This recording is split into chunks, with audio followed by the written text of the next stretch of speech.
The accident happened on a Tuesday.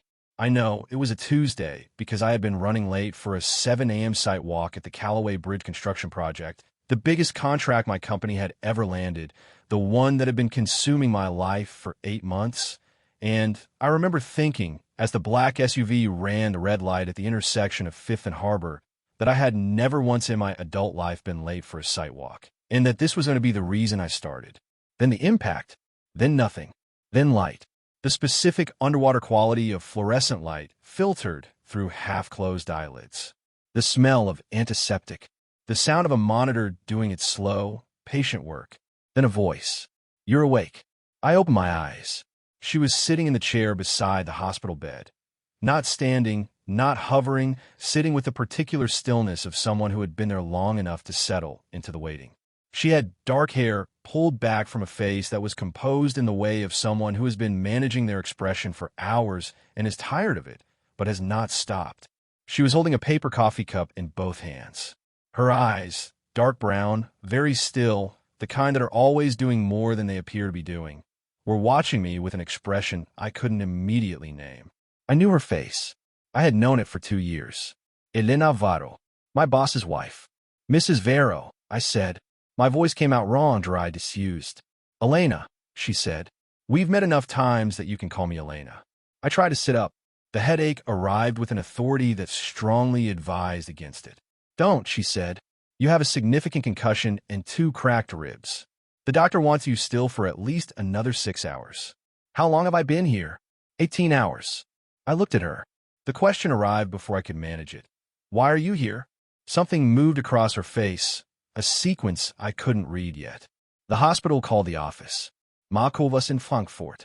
A pause, and I was the emergency contact. I looked at the ceiling.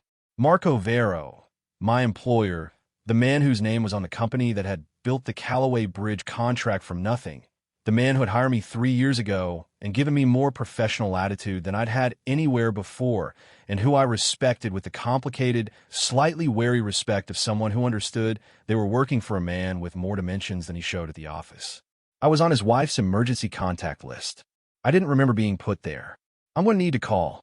"I already called your sister," she said. "She's flying in from Portland. She'll be here by tonight." A pause. "I also called the site foreman. The walk is rescheduled. Everything is handled." I looked at her. She had been here for 18 hours, handling things, waiting. "Why?" I said again, not accusatory, genuinely trying to understand the geometry of it. She looked at her coffee cup, then back at me. "Because someone needed to be," she said. "My name is Nathan Cole. I'm 34 years old. I'm a structural engineer and project manager for Vero Construction, which is one of the 3 best mid-sized firms on the Eastern Seaboard, and which I would not have told you 6 months ago I was considering leaving. Before Vero, I spent 4 years at a federal infrastructure firm that was excellent and impersonal in equal measure, and before that 2 years in the private sector that ended when the company I was working for made decisions I couldn't put my name to, and I left rather than be the person who made them anyway. I have a specific intolerance for dishonesty. I know exactly where it comes from, a father who was charming and unreliable in the specific, grinding way of men who are never quite where they told you they would be, and I've spent most of my adult life building an existence structured around its opposite. Transparent, exact, precise. I trust what can be measured. I am uncomfortable with what can't, which is relevant because Elena Vero was not a person who could be measured. She was the most precisely unreadable person I had ever spent time near. I had met her at firm events, at client dinners, at the one time per quarter when Marco brought her to the office for a working lunch. She was 32 years old. She had a doctorate in urban sociology and ran a research consultancy that worked on city planning equity, the kind of work that requires the specific combination of analytical intelligence and genuine moral investment. She was warm with people in a way that seemed real. She was careful with information in a way that also seemed real. The combination had always struck me as the mark of someone who had learned, at some cost, exactly how much to give and exactly where to stop. She was also the most beautiful woman I had ever been professionally adjacent to, and I had managed that observation for 2 years with the specific discipline of a man who understood which facts were relevant to his life and which ones were not. She was married to my boss. She was irrelevant to my life. I had believed that, consistently and without difficulty, until the morning I opened my eyes in a hospital bed, and she was in the chair beside me with an expression I couldn't name and a coffee cup going cold in her hands. She stayed. I know, I said. She came back the next morning with real coffee from the place on Harbor Street that I had mentioned offhandedly in a conversation at a firm dinner 8 months ago. She had remembered. She sat down. She did not open with small talk. I need to tell you something, she said. And I need to tell you before Marco gets back from Frankfurt, which is tomorrow. I looked at her across the hospital bed. Tell me. She opened her bag and took out a document. Placed it on the blanket in front of me. Her hands were steady. I looked at it. It was a structural assessment. An independent engineering analysis of the Callaway Bridge project.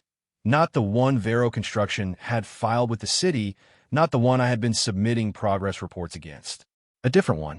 An external one, dated 6 weeks ago, bearing the signature of a firm I recognized. Its findings were not the findings in our official documentation.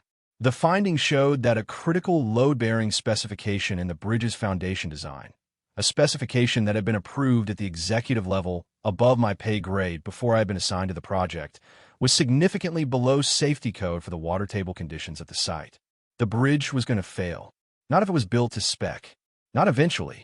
If it was built to the specification currently in the approved plans, it would fail within the first decade of operation. I looked at Elena. How do you have this? I said. She held my gaze. Because I commissioned it, she said. 6 weeks ago. After I found the original specification variants in a file on Marco's home desk.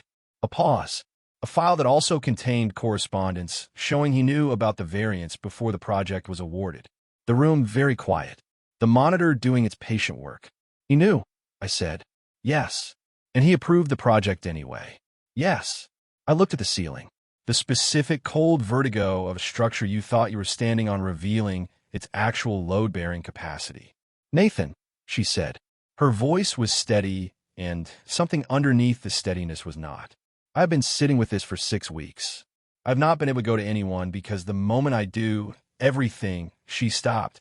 I came to you because you're the only person in that company I'm certain would not look at this report and find a reason to bury it. I looked at her. Why are you certain? I said, because I have been watching you for 2 years, she said.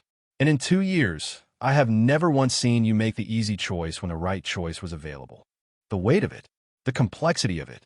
A woman who had found evidence that her husband was committing the kind of professional fraud that put lives at risk, who had come to me, injured, in a hospital bed, because she had nowhere else to take it that she trusted.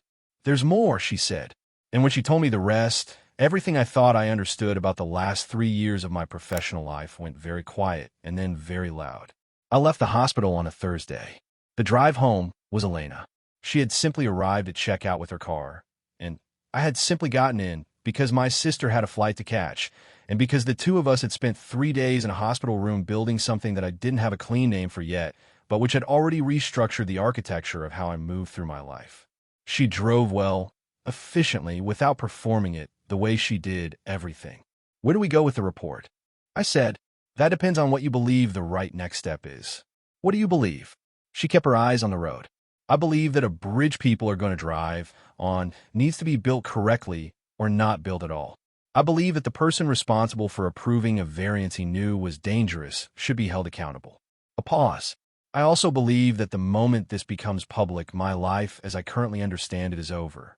I sat with that. The honesty of it. You knew that before you came to me. I said, yes. And you came anyway. Yes. Why? She was quiet for a long moment. The city moving past the windows.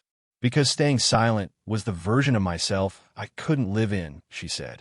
And because she stopped. Because what? Because you deserve to know, she said. What your name was being built on. I turned and looked at her profile, the specific, exact face of a woman who had been making hard decisions with the kind of self-possession that usually only came from having been through something that required it. How long has your marriage been this? I said. She didn't answer immediately. It has been what it is for longer than I've been willing to say. She kept driving. Marco is not cruel. He is not unkind. He is a man who decided, very early, that the rules that govern other people were not the rules that governed him, and that the people around him were there to be arranged in ways that supported that decision. A pause. I love him once. The version of him that existed before I understood that about him. I said nothing. The right answer was to let her finish. I stopped loving him the way you love someone you trust, she said. I kept trying to love him the way you love someone you're committed to. But those are different things. And the distance between them is where I have been living. We pulled up outside my building. She put the car in park. I looked at her. Elena. Don't say whatever you're about to say, she said. But not unkindly. I need to say it. I know you do. What is happening between us, I'm not going to pretend it isn't happening. But I'm also not going to let it be the reason we handle this. I held her gaze. The bridge report stands on its own. We do this because it's right, not because of anything else. She looked at me for a long moment. That is exactly what I expected you to say. Is that good or bad? It's both, she said. That's also what I expected. Marco came back from Frankfurt on a Friday. He was exactly himself, tall, energetic, the specific magnetism of a man who was very good at being the person people wanted to be in a room with. He clapped me on the shoulder in the office corridor and said he was sorry about the accident and glad I was back, and his warmth was entirely genuine. That was the most disorienting thing about Marco Vero. His warmth was real. He could be authentic and dishonest at the same time in a way that took years to understand, because the warmth disarmed you against the dishonesty long enough for the dishonesty to become structural. He called me into his office on Monday. The Callaway timeline, he said. Where are we? 6 weeks behind, I said. The subcontractor delays pushed us past the Q3 window. He nodded. Can we recover? With the current specifications, yes. I held his gaze. If the specifications stay as filed. Something behind his eyes shifted. So brief I almost missed it. Almost. Why wouldn't they stay as filed, he said. No reason, I said. Just confirming. He smiled. Good man. I don't say that enough. You're the best project lead I've had. Callaway is going to make both our careers. He leaned forward. There's a partnership conversation I want to have with you. After the project lands. I smiled back. I performed the smile with the precision of a man who has spent the last 5 days learning how to be in a room with someone while knowing what he knows. I'll look forward to it, I said. The thing I hadn't told Elena, the thing I was managing alone in the 2 weeks after the hospital, was the second document. I had done my own investigation, separate from hers, once I was back on my feet. I had pulled the original specification approval chain. I had traced the engineering sign-off. I had found, buried in a project archive folder, a memo dated 14 months ago. The memo was from me, or rather, it bore my name, my title, and what appeared to be my digital signature, on a project document I had never seen. Approving a specification variance I would never have approved. Marco had not just committed fraud. He had built a paper trail in which I was the engineer of record on the critical approval. If the bridge failed, if the variance came to light, I was the one on paper. He had been building my name into it from the beginning. I sat in my apartment with that document for 3 hours. Then I called the only person I trusted with it. Elena answered on the second ring. I told her. There was a silence on the line that was not absence, but the opposite, of fullness, the sound of someone absorbing something they had hoped was not true. He forged your signature, she said. Yes. How long ago? 14 months.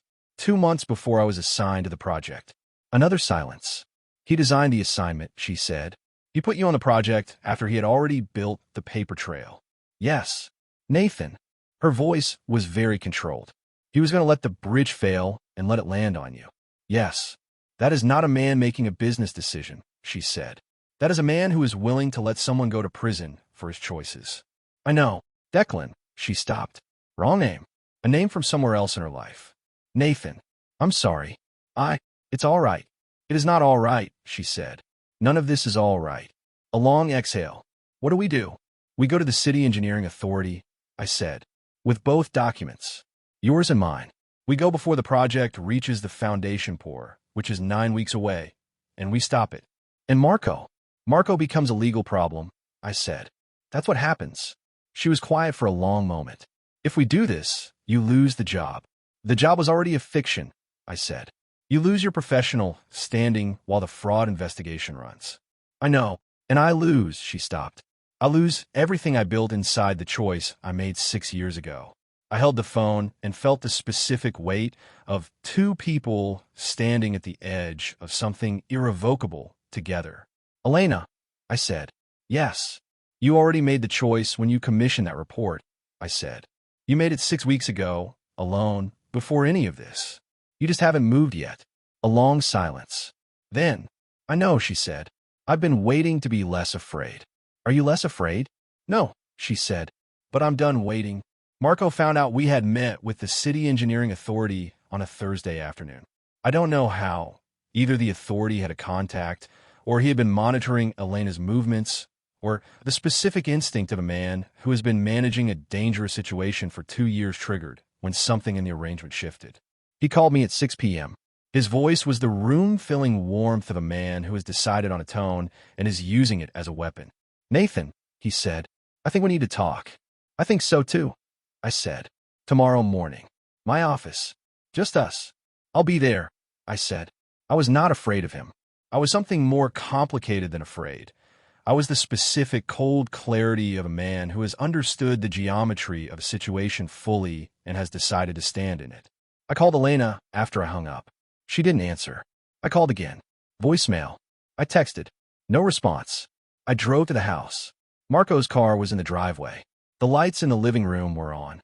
I sat in my car across the street in the dark and felt, for the first time since the hospital, something close to fear. Not for myself. For her. My phone lit up. A text from a number I didn't recognize. 3 words. Don't come in. I looked at the lit windows. The car. The dark. She was inside with a man who had just found out she had gone to the city authority. And she was telling me to stay outside. I stayed outside for 47 minutes that felt like years. Then the front door opened and she walked out. She was carrying a bag. Just one. She walked to the street without looking back. She walked to my car and got in. Drive, she said. I drove. We were 2 blocks away before I said, Are you all right? No, she said. But I'm out. And in her lap, I saw her hands. Steady, certain, the hands of a woman who had made the decision she'd been building toward for longer than either of us had understood. Then my phone rang. Marco's number. I answered. You have no idea, he said, what you have just started. The charges came on a Monday. Not against Marco. Against me. The filing was precise, rapid, and professionally assembled in the way of legal action that has been prepared in advance and is now simply being released. Criminal fraud and professional misconduct charges against Nathan Cole, director of projects at Vero Construction, related to the knowing approval of below-code structural specifications on the Callaway Bridge project. The forged memo, my digital signature, 14 months of paper trail that Marco had been laying with the patience of a man who understood that the best escape route is the one you build before you need it. He had not waited for us to expose him. He had moved first. My attorney was a woman named Karis Bode, 51 years old, 20 years of construction litigation, and the specific economical manner of a person who has heard every version of every story and reserves energy for the ones that are actually going to require it. She reviewed the filing for 2 hours and then looked at me across her desk. The signature authentication is going to be the battleground, she said. If we can prove it was forged, the rest of the case collapses. If we can't prove it, or if it takes long enough to prove that the project proceeds in the meantime. The pour is in 7 weeks, I said. Then we have 7 weeks to do what would normally take 6 months. She looked at me steadily. I need everything. Original files, access logs, the full specification chain. And I need the independent assessment your source commissioned. She'll give it. Your source is Marco Vero's wife. Yes. Karis looked at me with the particular expression of a woman who is not judging the situation, but is cataloging its complexity accurately. Is she willing to testify? Yes. Has she said so? Not in so many words. I need it in so many words, she said. Because without her testimony, we have the independent report and a claim of forgery. With her testimony, we have the pattern, the timeline, the intent. She paused. She is the architecture of the case. Elena was staying at a hotel on Harbor. I had not told her where I was staying. I had not told Marco. I had not told anyone except my sister and my attorney. I was being careful in the way of a man who understood now what was at stake. She came to Karis's office on a Tuesday. She walked in with the contained, precise manner she wore when she was in a room that required it, and she sat down across from Karis, and she said, before Karis could begin, "Tell me what you need from me." Karis told her. She listened to the full scope of what testimony would mean. The public record, The cross-examination, the version of her marriage that would be displayed in a courtroom for purposes of establishing her husband's motive and character. She sat with it the way she sat with things, completely present, not managing what she felt about it, just holding it honestly. When Karis finished, Elena said, "Yes, I'll testify." "You understand the exposure," Karis said. "I understand it. The defense will attempt to frame your testimony as the action of a woman in a deteriorating marriage seeking leverage." "I know what they'll attempt," Elena said. "I've had 6 years of watching how he uses narrative." She held Karis's gaze. "I'm a researcher. My entire professional life has been built on the principle that accurate data matters more than comfortable conclusions." She paused. "Let them cross-examine me. The data will hold." Karis looked at her for a long moment. Then she looked at me. "All right," she said. "Let's build the case." The weeks before the hearing were the closest I had ever been to Elena and the most separated we had ever felt.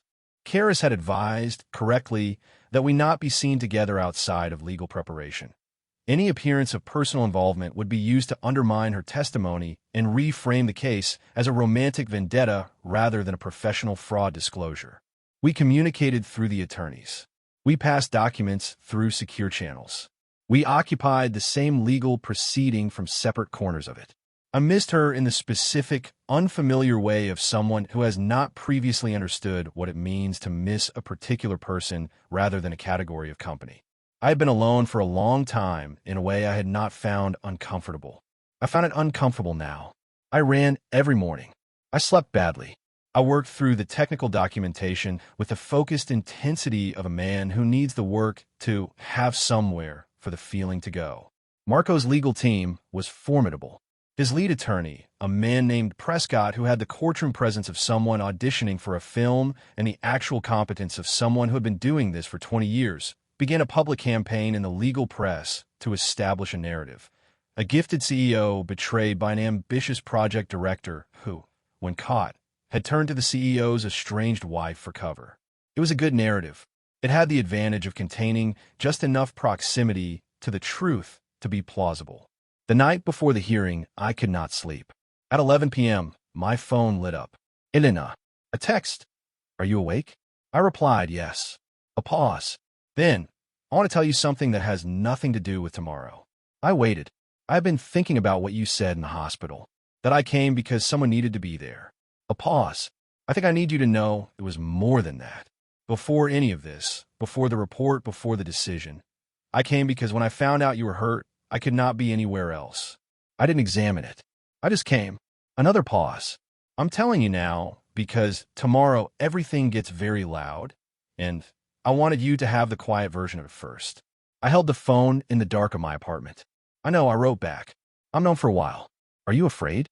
she asked. I thought about it honestly. "Of tomorrow, no. Of what comes after in a good way, yes." A long pause. Then, "Me too." I slept after that. The courtroom was in the 8th District Civil Court. High ceilings, tall windows, the institutional gravity of a room that understood its own weight. Marco sat at the plaintiff's table with Prescott and 2 associates, and he wore the expression I had seen him wear in difficult client meetings. Focused, reasonable, the performance of a man who regrets the necessity of what he is doing but has been left no choice. He was very good at it. He had been very good at it for years. Elena took the stand on the second afternoon. She was wearing the same dark color she had worn in the hospital room. The composed, exact version of herself, every part of it intentional. She sat with the stillness of a woman who has decided that this moment is not going to be more than she can hold. Karis walked her through the timeline. The found specification, the commissioned report, the decision to come to me, the text she had sent from inside her house the night she left. Elena answered every question with the same forensic precision she brought to her research, direct, specific, sourced. She did not editorialize. She did not perform emotion. She told the facts and let the facts do what they were built to do. Then Prescott stood for cross-examination. He spent 40 minutes on the deterioration of her marriage, on her departure from the marital home, on her communication with me during the weeks prior to the hearing. He was suggesting a story in the subtext of every question, that this testimony was a woman's revenge, dressed in the language of public safety. She met every question with the same, even precision. Then Prescott made a mistake. He asked about the independent structural report, specifically whether she had commissioned it in consultation with me. No, she said. You commissioned it entirely independently? I commissioned it 6 weeks before Mr. Cole was released from the hospital, she said. 6 weeks before he had any knowledge of its existence. The report was completed and in my possession before I told him anything. Prescott paused. Why did you commission it at all? Because I found evidence that my husband had approved a dangerous specification, she said. And because the bridge was going to be built on it. And because people were going to drive on the bridge. She looked at Prescott steadily.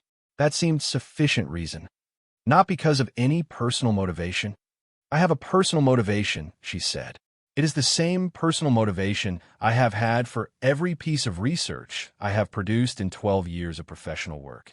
I do not believe that comfortable conclusions justify suppressing accurate data. A pause. That isn't a feeling. It is a principle, and it does not require a romantic subplot to be the reason I act on it. The courtroom very still. Prescott returned to his seat. Kara stood. One final question on redirect, Your Honor. She looked at Elena. Dr. Vero, the structural specifications at issue. In your professional assessment, what is the risk to the public if the bridge is constructed as currently specified? Elena looked at the judge, then the gallery, then at the drawings on the exhibit board.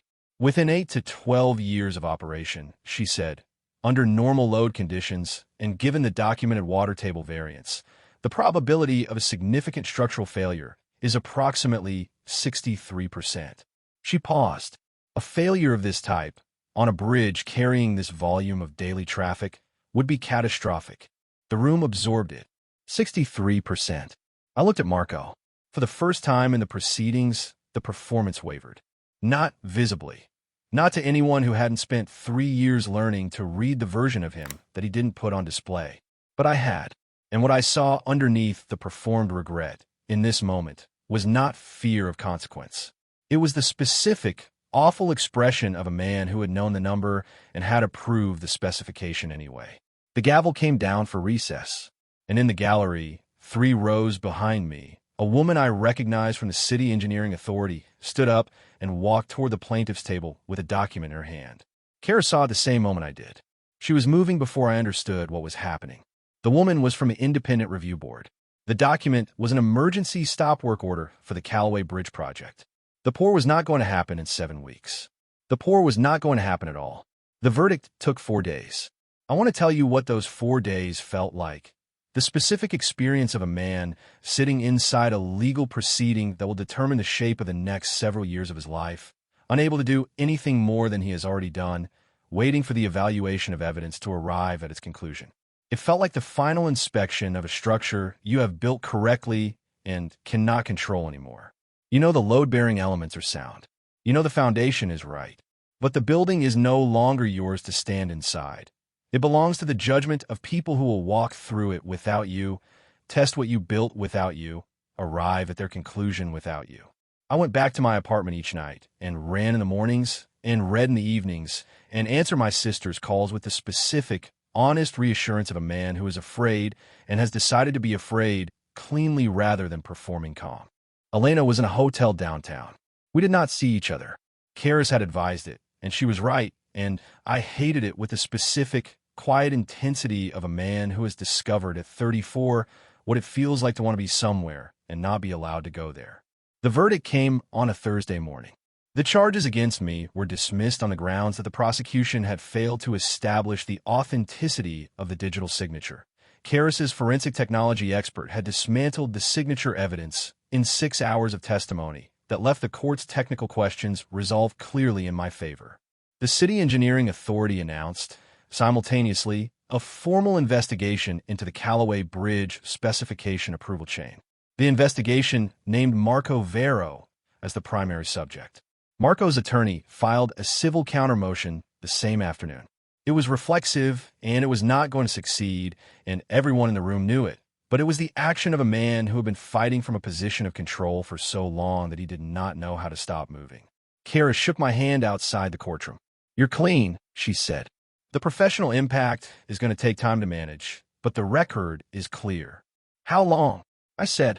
6 to 18 months before the industry noise settles, she said honestly.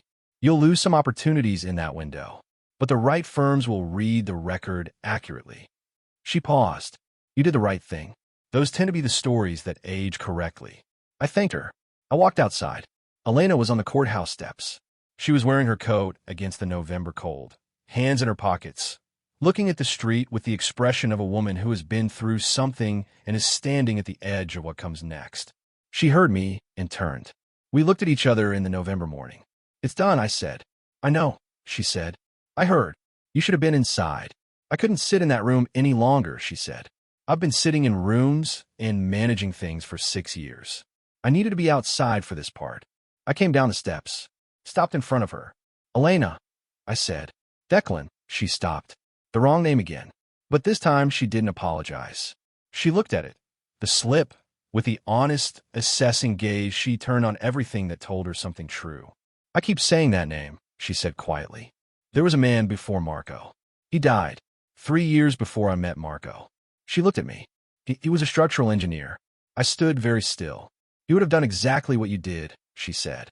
With the report, with the bridge, with all of it. She held my gaze. I think that's been in the room between us from the beginning, and I didn't know how to say it. I looked at her, this woman who was carrying something I hadn't known about, the specific grief of a person who had loved someone and lost him, and then found herself in a marriage that was, in the ways that mattered, another kind of loss. I'm not him, I said. I know, she said. I'm not asking you to be. A pause. I'm telling you because I want you to understand the full picture of who I am. No managed version. No managed version. Then let me tell you the full picture of who I am, I said. A man who built a career on precision and trust because his father was neither of those things. Who has been careful for so long he forgot that careful and closed are different things. Who opened his eyes in a hospital room and saw a woman in a chair who had been there for 18 hours and understood, before he fully understood anything else, that whatever was going to happen next was going to require him to be a different version of careful. She looked at me. The November street around us. The courthouse behind. What kind of careful, she said. The kind that protects the thing worth protecting, I said. Not the kind that keeps it at a distance, so it can't be lost. She was quiet for a long moment. The cold air between us. I'm not ready, she said. I want to be honest about that. I have a marriage to legally end and a year of my own reconstruction to do, and I am not a person who moved from one thing into another without understanding what I'm moving from. I know, I said. I'm also not willing to pretend this isn't what it is, she said. Because I've spent 6 years pretending things weren't what they were, and I am completely finished with that. What is it? I said. She held my gaze with the full, unheld, searchlight quality of her attention. The most honest thing I've felt in years, she said. 6 months is not a long time. I know that. 6 months after the courthouse steps, Elena's divorce was finalized on a Tuesday morning that was unremarkable in every external way. City going about its business. The spring doing what Chicago spring does, which is arrive with the specific determination of something that has waited long enough. She called me from outside the courthouse. Her second courthouse in 6 months. It's done, she said. How are you? I said. A pause. Like someone who has set down a weight they were carrying for so long they forgot it wasn't part of them. Another pause. I took a walk after. Just walk for an hour. Nope, destination. Where did you end up? The harbor, she said. I stood and looked at the water for a long time. A pause that was different from the other pauses, fuller, more deliberate. Nathan. Yeah. I'm ready for coffee, she said. The real kind. Without an agenda. I'll meet you at Harbor Street, I said. 20 minutes. She was already there when I arrived. Of course she was. She was always there first, already present, already settled, already having thought about the thing before I got there. I'd learned to love that about her. It was the opposite of every person who had ever made me wait without notice. It was the opposite of uncertainty. It was the most specific form of consideration I had ever been shown. I will be there before you need me to be. She had 2 coffees. She handed me one. We sat at the window, and the harbor moved outside, and we talked the way we talked. Not small talk, actual talk, the kind that goes further than you plan and arrives somewhere truer than you intended. We talked about the Marco Vero investigation, which was proceeding through federal channels with the specific, slow certainty of a legal process that had more than enough material and was simply building the case correctly. We talked about the Callaway Bridge, which was under complete redesign by a new engineering team, which was going to be built correctly or not built at all. We talked about what came next. She was rebuilding her consultancy. New clients, new projects. The housing equity study for Boston finally published in a journal that had picked it up with no hesitation because the data was what it was and the data was significant, and that was always going to be true regardless of how long it had taken to get into the room. I had accepted a position with a firm that had read the record the way Karis said the right firms would, as the record of a man who had found a dangerous situation and handled it correctly at significant personal cost. The offer had come 5 months after the verdict. The 6 to 18 months Karis had estimated, compressed by a reputation that, in the end, said what it needed to say. We sat in the harbor morning for 2 hours. When the coffees were gone, she looked at me across the table with the full, unmanaged attention of her face, the version that had no performance layer. That was simply her looking at me. "Nathan," she said. "Yeah, I want to ask you something without it being heavy." "Ask." "Are you happy?" she said. "Right now. This morning. Not the project, not the work, not the case. Are you, as a person, happy?" I looked at her. The harbor light. The spring morning. The specific, unremarkable perfection of an ordinary Tuesday after everything that had led to it. "Yes," I said, and meant it completely. "Are you?" She held my gaze for a long moment. The expression I had been watching learn to exist without management. The one that had started as composed professionalism and had become, slowly and at significant cost, simply herself. "Getting there," she said, "in the best possible way." I reached across the table. She looked at my hand. Then she placed hers in it. Not desperately, not as declaration. Just the simple weight of a choice being made quietly, in the way that the best choices tend to be made. The harbor outside, the city going on, the spring continuing in its unhurried, enormous, decided way. 2 people at a table. Not managing anything, just there. There are moments in your life that announce themselves, that arrive with drama and light and the full cinematic weight of a turning point. I've had a few of those. A black SUV through a red light. A hospital room. A courtroom in November. But the moments that actually build a life are quieter than that. There a woman in a chair who stayed 18 hours because someone needed to be there. A text at 11 p.m. that said, "I wanted you to have the quiet version first." A hand across a coffee table on a spring morning. Those are the load-bearing elements. I know that now. I am an engineer. I know what holds a structure up. Is not the visible architecture. Is not the grand design. Is the small, exact, repeated work of 2 people choosing the same direction without being forced to, in the ordinary light of ordinary mornings, one honest moment at a time. That is what holds. That is what we were building. And I could tell you, structurally, professionally, with 34 years of evidence and training, that it was going to hold for a very long time.